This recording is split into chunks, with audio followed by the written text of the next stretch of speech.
Ya pemirsa, kita lanjutkan kembali dialog bersama juru bicara KPK Ali Fikri dan ahli hukum perbankan Yunus Hussein. Mas Ali dan juga Pak Yunus masih bersama kami ya sore hari ini. Baik, baik. Mas Ali, rencana pemanggilan kedua untuk Gubernur Papua sekiranya pekan depan betul?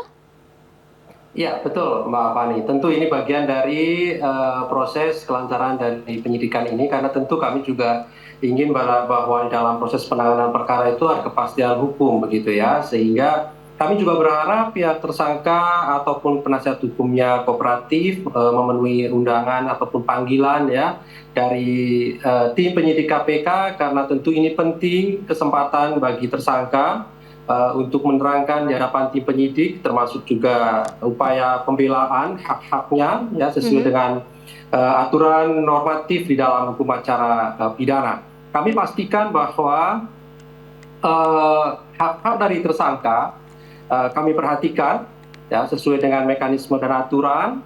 Kemudian juga bila kemudian tersangka akan menghadirkan saksi-saksi yang meringankan misalnya, pasti juga kami beri kesempatan. Termasuk soal kesehatan, kami juga ada tersedia dokter di KPK terkait dengan pemeriksaan kepada pihak-pihak yang dipanggil ya oleh KPK ketika dilakukan pemeriksaan, memerlukan pemeriksaan kesehatan oleh tenaga medis, kami juga sediakan. Begitu Mbak Fani. Kalau misalnya pekan depan terjadi kembali aksi massa yang ya katakanlah kita tahu ya saat ini sedang dilakukan di Papua, seperti apa rencana KPK selanjutnya, Mas Ali?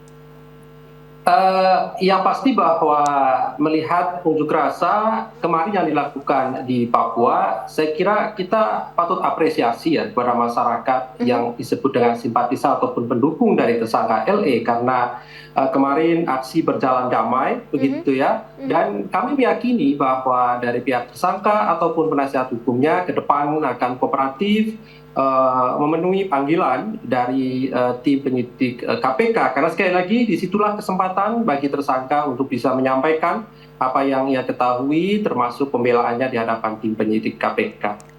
Baik, Mas Ali, katanya KPK juga sudah mengantongi identitas orang yang diduga sebagai penghubung Lukas NMB. Ini kita bicara kaitannya dengan tadi ya korupsi di meja judi tersebut.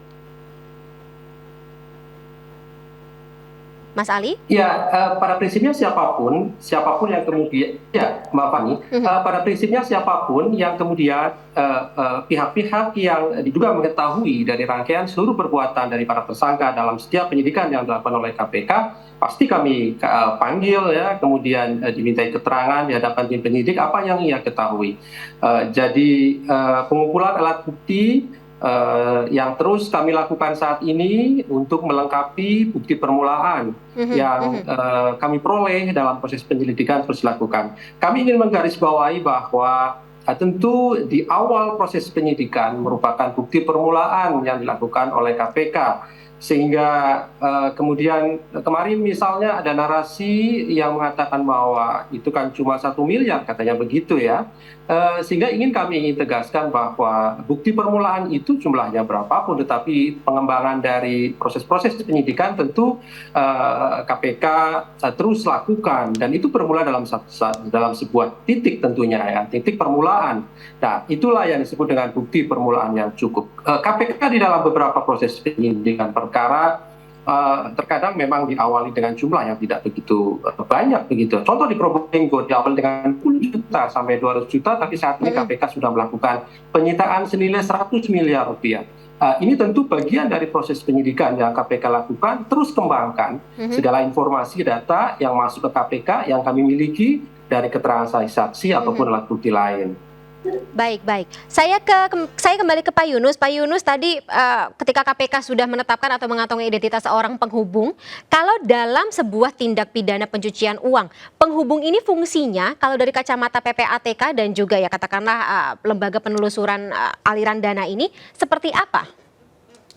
Dia boleh disebut sebagai gatekeeper, pelaku third party money laundering ya, yang melanggar pasal 4 Undang-Undang 8 2010. Jadi dia bisa dipidana juga, walaupun lebih ringan sedikit dari pelaku utama cuci uang ya. Jadi bisa terkena ya, karena dia intinya menyembunyikan, menyamarkan asal usul, keberadaan, status, perpindahan harta kekayaan yang berasal dari tindak pidana. Jadi kalau menurut saya terus kejarlah siapa saja yang menerima pun hasil korupsi ini bisa terkena pasal 5. Menerima, menguasai dan menggunakan hasil korupsi. Dia menikmati, bisa terkena juga. Dan teruslah mengejar siapa saja yang menerima atau mencuci uangnya, termasuk bekerjasama dengan PPATK, mungkin dengan KPK, negara lain ya, seperti CPIP Singapura, atau Badan Anti Rasuah di Malaysia, ataupun di negara lain ya, agency to agency, dan kalau memungkinkan juga melalui mutual legal assistance, melalui central authority kita di bawah Kementerian Hukum dan HAM, kalau itu dianggap bisa cepat dan efisien. Jadi semuanya saya kira harus mendukung upaya ini, karena kepentingan kita bersama. Negara sudah terlalu banyak dirugikan dengan ulah para koruptor, sehingga kita tidak maju-maju dalam banyak hal. Itu saja, masih. Baik. Pak Yunus, kami juga sedang katakanlah masih bingung sih mengenai TPPU ini, karena modusnya tadi ya beragam, banyak sekali, kemudian juga kadang-kadang atau seringkali di-upgrade oleh para pelaku tersebut. Dan ini sangat dekat dengan kaitannya gratifikasi, kemudian juga tindak-tindak pidana yang tertera dalam Tipikor. Seberapa dekat korelasi ketika seorang pelaku ini ketika melakukan gratifikasi, kemudian juga dugaan korupsi, dan dia juga melakukan TPPU di Indonesia, katakanlah kita lihat saat ini, Pak Yunus.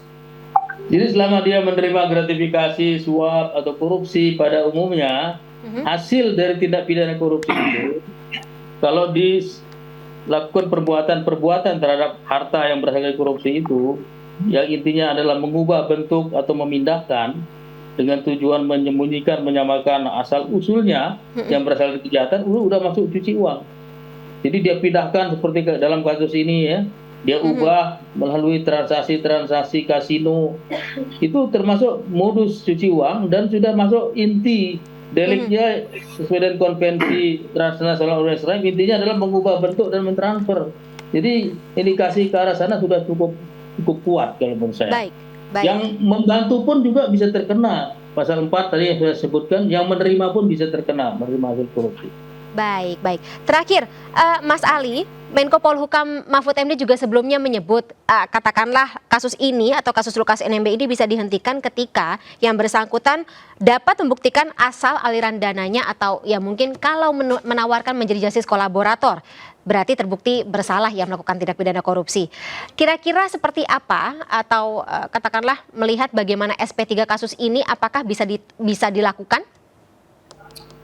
Ya, jadi begini ya, di dalam pembuktian gratifikasi pasal 12B besar, di sana disebutkan kalau kemudian nilainya itu lebih dari 10 juta, maka pihak tersangka yang harus membuktikan sebaliknya, atau kita sebut dengan beban pembuktian terbalik, begitu ya. Kalau kurang dari itu, jaksa penuntut umumlah yang harus wajib membuktikan. Itu prinsip dasarnya, begitu ya.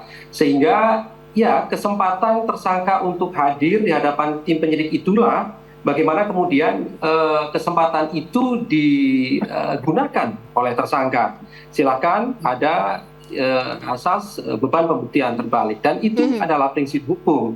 Sehingga sekali lagi karena KPK di dalam proses penyidikan juga perhatikan hak-hak dari tersangka, maka tentu kesempatan itu pun juga diberikan. Begitu. Baik. Cukup katakanlah ya enlightening, tapi kita akan tetap mengawal seperti apa jalannya penyelidikan, kemudian juga bagaimana ini Gubernur Papua Lukas NMB akan bertindak atau memenuhi panggilan tersebut ke depannya. Tapi sebelumnya saya mengucapkan terima kasih dulu untuk Mas Ali dan juga Mas Ali Fikri dan juga Pak Yunus Hussein atas waktunya bersama kami di MNC News Now sore hari ini. Selamat sore Bapak-bapak, salam sehat selalu, sampai jumpa. Selamat sore Mbak Fani, sama-sama. Terima kasih Pak Yunus.